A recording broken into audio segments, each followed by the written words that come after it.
नमस्कार मित्रांनो, माझं नाव आहे महेशचंद्र. मराठी ज्योतिष कट्ट्यामध्ये आपल्या सर्वांचं स्वागत आहे. आजच्या व्हिडिओमध्ये आपण चर्चा करणार आहोत मीन राशीचं मार्च 2024 करता संपूर्ण राशीफळ कसे असतील, ग्रहयोग कसे असतील, ग्रहांचे राशांतर आणि ती तुमच्या राशीवर कशा प्रकारे प्रभाव पडणार आहेत, कोणते निर्णय तुम्हाला याच्यात कोणते निर्णय तुम्हाला टाळायचे, तुमच्या जीवनात असं कोणतं क्षेत्र आहे जे की सर्वात जास्त प्रभावित होणार आहे, या सर्व संदर्भातली खुलासेवर चर्चा आपण या व्हिडिओमध्ये करणार आहोत. आपलं हे जे चॅनल आहे मराठी ज्योतिष कट्टा, या चॅनलद्वारे मेष राशीपासून ते मीन राशीपर्यंत सर्व ज्या 12 राशी त्या सर्व 12 राशींचं मार्च 2024 करता राशीफळ का असेल या संदर्भातले व्हिडिओ अपलोड झालेले आहेत. आपण त्याचा आनंद जरूर घ्या. तर आजच्या व्हिडिओमध्ये आपण चर्चा करणार आहोत मीन राशीबद्दल. सगळ्यात पहिल्यांदा आपण चर्चा करणार आहोत तुमचं स्वास्थ्य मानसिक आणि शारीरिक नेमकं कशा प्रकारचं असेल. जसं की तुमच्या राशीचा जो स्वामी आहे गुरु, जो की तुमच्या द्वितीय स्थानामध्ये भ्रमण करतो आहे आणि तुमच्या राशीमध्ये राहू, रवी आणि नेचूर आणि बुधाचं सुद्धा भ्रमण आहे. याचप्रमाणे तुमच्या राशीचा जो षष्ठेश आहे रवी, जो की तुमच्या व्ययस्थानामध्ये भ्रमण करतो दिनांक 15 तारखेनंतर तो तुमच्याच राशीमध्ये भ्रमण करणार आहे. आणि तुमच्या राशीचा नंबर 1चा अशुभ ग्रह किंवा शत्रुग्रह म्हणावा लागेल तो आहे शुक्र, जो की तुमच्या लाभ स्थानामध्ये भ्रमण करतो आहे. आणि दिनांक 8 तारखेनंतर हा जो शुक्र आहे, हा शुक्र तुमच्या व्ययस्थानामध्ये भ्रमण करणार आहे. तर एकंदरीतच सांगायचं झालं तर थोडंसं स्ट्रेसफुल हा जो महिना आहे तो दिसून येणार आहे. थोडंसं तुमच्या मनावरचं जे स्ट्रेस टेन्शन हे थोडंसं जास्त प्रमाणात जाणवेल, याकडे थोडंसं लक्ष देणं गरजेचं राहील. जसं की साधारणतः 16-17 तारखेनंतर एक वेगळ्याच प्रकारची एनर्जी किंवा कॉन्फिडन्स तुमच्यामध्ये दिसून येईल. परंतु इथे एक गोष्ट लक्षात घेण्यासारखी आहे की महत्त्वपूर्ण जे ग्रह आहेत किंवा बरेचसे जे ग्रह आहेत हे तुमच्या व्ययस्थानामध्ये कुंभ राशीमध्ये भ्रमण करणार आहे. ज्यावेळेस भरपूर ग्रह किंवा जास्त प्रमाणात ग्रह व्ययस्थानात कुठल्याही राशीच्या येतात, त्यावेळेस त्या राशीला तो जो कालावधी असतो तो बऱ्याच प्रमाणात तापदायक होतो. तो तुमच्या राशीकडे सुद्धा आहे तेवढंच करत आहे.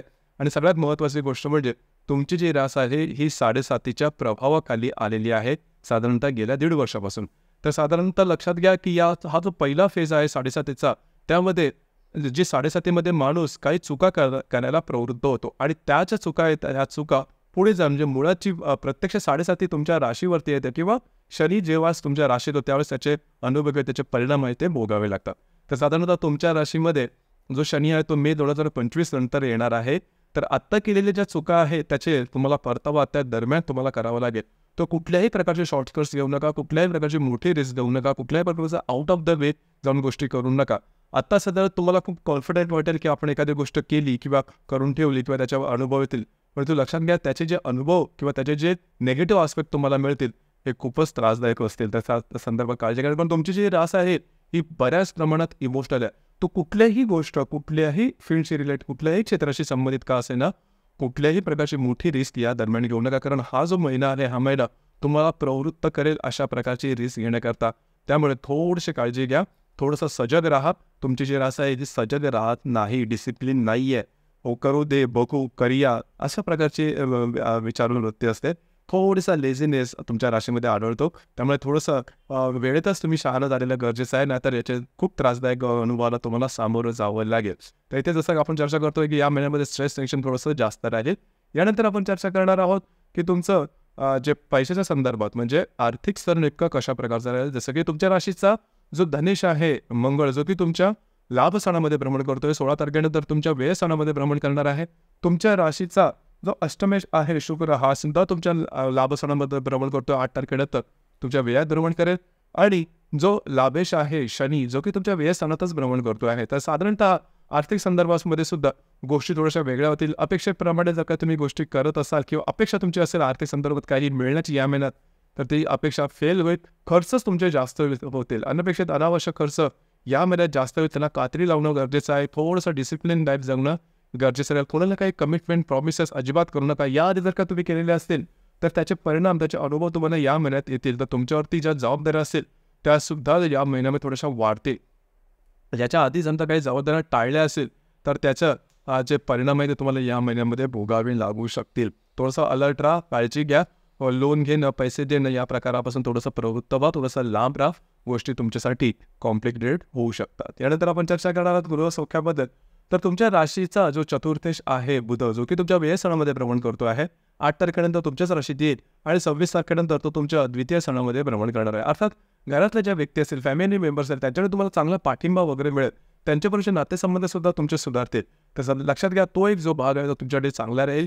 लव्ह लाईफबद्दल सांगायचं झालं तर साधारणतः लव्ह लाईफबद्दल सुद्धा गोष्टी ज्या आहेत ते साधारण 14-15 तारखेनंतर प्रॉब्लेमॅटिक होणार आहेत. म्हणजे जर का तुम्ही कोणाच्या रिलेशनशिपमध्ये असाल तर गोष्टी तुम्हाला जशा अपेक्षित आहेत तशा होणार नाहीत. वादविवाद किंवा मिसअंडरस्टँडिंग होऊन तुमचे जे नातेसंबंध आहेत हेच मोडीत निघण्याची शक्यता आहे. या संदर्भात थोडी काळजी घेणं महत्त्वपूर्ण राहील. याचप्रमाणे साधारणतः ज्या गर्भवती महिला आहेत त्यांनी सुद्धा स्वतःच्या आरोग्याकडे लक्ष देणं गरजेचं राहील. या महिन्याचा जो शेवटचे 15-20 दिवस आहेत ते थोडेसे त्रासदायक तुम्हाला होऊ शकतील. विद्यार्थी वर्गाला तर विचारूच नका. विद्यार्थी वर्गाने जे तुम्ही प्रयत्न करताय त्यापेक्षा दुप्पटीने प्रयत्न करावे लागतील. कदाचित तुम्हाला असं वाटू शकेल की तुम्हाला मिळणारं जे यश आहे हे तुमच्या प्रयत्नाइतकं तर नाहीच आहे. तर तसे मनाची थोडीशी तयारीच ठेवा, कारण 7.5 या अपेक्षेप्रमाणे गोष्टी होत नाहीत. कॉन्फिडेंटली जर का तुम्ही एखादी गोष्ट केलात तर ती होणारच नाही. तर थोडंसं लक्षात ॲट बॅक ऑफ माइंड लक्षात असू द्या की 7.5 आहे, त्याच्यामुळे अशा प्रकारचे निराश किंवा नैराश्याचं वातावरण तयार होतंच. तर थोडेसे जर का तुमच्या मनाची तयारी असेल तर त्रास तुम्हाला जास्त होणार नाही. अपेक्षा ठेवू नका. जर का कुठलीही गोष्ट तुम्ही केलीत तर त्या संदर्भात अपेक्षा ठेवू नका, कारण अपेक्षा केलं तर दुःख होणार. तर या संदर्भात थोडी काळजी घेणं महत्त्वपूर्ण आहे. वैवाहिक जीवनाबद्दल सांगायचं झालं तर जर तुम्ही विवाहित असाल तर वैवाहिक जोडीदाराचे नातेसंबंध सुधारतील. गेल्या महिन्यात जे काय थोडेसे त्रासदायक होते त्यापासून बाहेर या, परंतु वैवाहिक जोडीदाराच्या आरोग्याकडे मात्र लक्ष देणं गरजेचं राहील. आरोग्याच्या संदर्भातले काही त्रास डोकं वर काढू शकतील. त्याचप्रमाणे जे तुमचं कार्यक्षेत्र असेल त्या संदर्भात सुद्धा सांगायचं झालं तर साधारणतः कार्यक्षेत्राबद्दल फारसे काही मोठे ताणतणावांना सामोरं जावं लागणार नाही. त्याच्यामुळे तशी काही काळजी करू नका. काही चांगले लाभसुद्धा होतील. परंतु तुम्हाला हा जो संपूर्ण महिना आहे ते थोडंसं ज्याला आपण म्हणतो ताकसुद्धा फुंकून पिणं अशा प्रकारच्या गोष्टी, कारण तुम्हाला अनुभव थोडेसे वेगळे येणार आहेत. थोडंसं अलर्ट राहा, जागरूक राहा. ही गोष्ट फार महत्त्वाची आहे.